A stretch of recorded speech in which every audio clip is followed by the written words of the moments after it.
She was plucked from obscurity while out shopping and has had an incredible modelling career to date, including representing Ireland at the Miss Universe competition and signing with Donald Trump's modelling agency in New York, no less. But is the world of modelling everything it seems, particularly international modelling? And can an Irish model make it on the international circuit? Well, joining us now to talk about that and various other things is Rozanna Purcell. Good morning. Good morning. Happy New Year to you. You too. I would imagine the last year has been a kind of a blur for you, has it? Yes, very much so. When did you actually stop and get a chance to take a breath and go, oh my God, what's just happened? Just when I returned home for the Christmas holidays, I kind of snuck down to my hometown of Tipperary and hid away for a little while. Good place to bring you back down to earth, is it? Yes, it really was.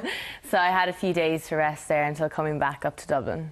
Let's go back to the start, because there'll be loads of girls and mammies watching going, how do I get my young girl into modelling? You were spotted. Yes. Where were you? When was it? It was my first day of college, and I was shopping in Dundrum with one of my friends, and an agent approached me to enter the Ford Supermodel competition. And before that, had you ever considered it? I mean, surely you had. Well, I might say I haven't, but my parents would say I did, because my mother always said I was never one to pass a mirror without looking, so... Well, you know, it's obviously, you know... Well, when you've got that looking back at you, I don't blame you, to be fair. Well, I think a lot of girls would obviously like to go into it, so I wouldn't say I didn't think about it, but it's probably something I wouldn't have gone for unless someone had approached me. So you weren't pursuing it as a career? No. You wouldn't have had too many outlets for it in Tipperary anyway, would you? No, not at all. Well, where would the nearest big agency be? Limerick, probably Celia. Celia Home and Lee, yeah. Yes, and of course, well, Andrea's from my hometown, so we'd always hear a few things Of course, about Andrea modelling. Roach. Yes, exactly, exactly. Mm-hmm. So had you ever thought of entering, say, a beauty contest like a Miss Ireland or a Miss Universe? Not at all. Why no. not?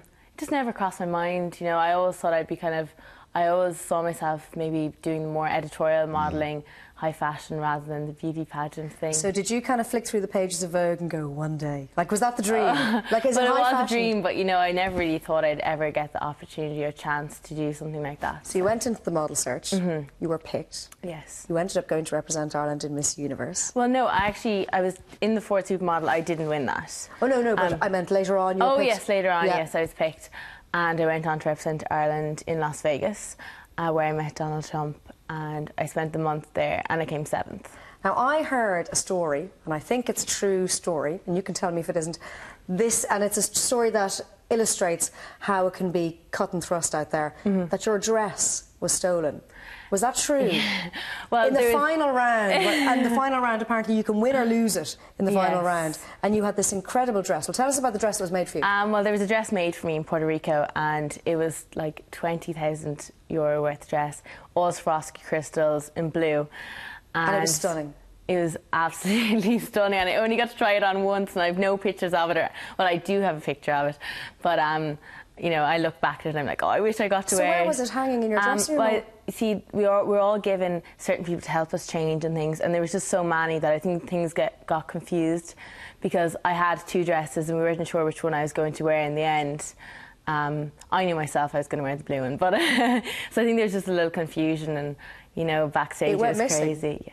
Because apparently you were tipped to win, and people were getting a bit, oh, we'll have to knock her down a peg or two. So maybe one of the other contestants did a little bit of pilfering. Everything happens for a reason, so... You're very good, you're very good, you're very honest. Yeah, we hear all these stories about... we read in the papers about these stories about sort of shenanigans going on, and then you talk to the people, they go, oh no, they're my best friends, and we all got on wonderfully and all the rest of it. There's no way you can put 20, 30, 40 really beautiful women together competing for, you know, one of the biggest titles in the world, and have it all sweetness and light. We were there for 4 weeks. The first 2 weeks everyone was getting on like a house on fire, of course, and then as the rehearsal started and the tension started kicking in, you know, there is a few little claws come out and things, because, you know, it's very tense when you're with but also some of these girls have been working towards this since they were pre-teens. A lot of those girls have been training for years, and in South America they're even put into these houses at a young age to start training for it, so and to them it's almost a career. Before they're even fully grown. Yeah. So they're put into like beauty queen training camps when they're young. Seriously, how old? 14, 15. And they're trained to learn how to win these competitions. You see, in Latin countries they'd have a lot of pageants like Miss, I think I read one the other day, like Miss Coffee Dominican Republic. You know, so they've been doing, they could do up to 3 pageants a year. And their bodies and their looks have been sculpted since they were very young girls. So they're given loads of surgery. Does that not, I mean, you're a very bright, well-educated young girl, you've got a university education, which is currently on hold at the moment, but you are going back to it, I believe. Is there not, as a young, intelligent woman, is there not a bit of you that says, hang on a second here, this is reducing women to an absolute product and nothing more. Lumps of meat. Beautiful meat, but meat nonetheless. A lot of people would say that, but then I kind of have to look from the point that it gave me such good opportunities and I can give other girls such good opportunities. And I think it's really boosted my confidence and made me very confident in how I speak and things. Oh, hang on. You try to tell us that you were lacking in confidence. Well, I never thought I did, but I've become a lot more confident after it. So you must have been very confident the day Donald Trump picked up the phone and said, "I want you for my agency." Yes, that was a good day. How cool is that? Yeah. And you obviously said yes, and that's opened all sorts of doors. Yes, it has. So where are you now? What's the plan now?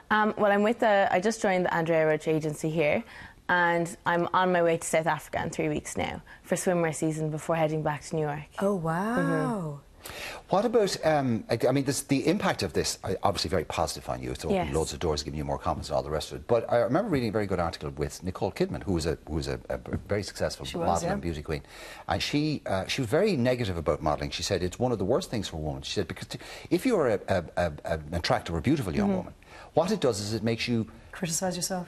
Too self-aware that you go on, you're quite happy with yourself, then suddenly you get this label of beautiful, and then suddenly you have to think about it, and suddenly it becomes a real pressure. Yeah, I'm not going to deny it is kind of hard, and you're getting picked at little things that you never thought of yourself, but you kind of can't let yourself get swallowed up by it, and you can't. How do you keep yourself grounded? Well, my parents, they bring me back down to earth. Goes home to tip for a week. Yeah, exactly. Can I ask you Eat that girl. From a sort of a silly male point of view, are men intimidated by you? No. I bet they totally are. I bet they are. I'm not so sure. I haven't really had a chance to go out too much and try it out. Tommy Bow isn't, is he? We're just Is it true? Did you have dinner with Tommy Bow? We're just good friends. So. Just good friends. You learned Well, that he's cliche a very lucky fast. man. He's got more than just good friends. We wish you well. I have to say, I know loads of people will be wondering, Michael Doyle does your hair, doesn't he? Yes, he does. Because there were texts in saying your hair is gorgeous. So the wonderful Michael Doyle and Peter Marks does your hair. Yes. Listen, as a father, can I ask you to do one thing? Not your father, but as a father. Stay away from boys forever. Go and finish your college degree. Yeah. I will, Please. don't worry. Yeah, Follow your dream. Yeah. I know, seriously. Every father in the country go, oh, she's gorgeous, she's beautiful, but please finish school. Yeah. College will always be there. Good luck, honey. Thank you so much. And come back to us. I will. When you're on the cover of Vogue.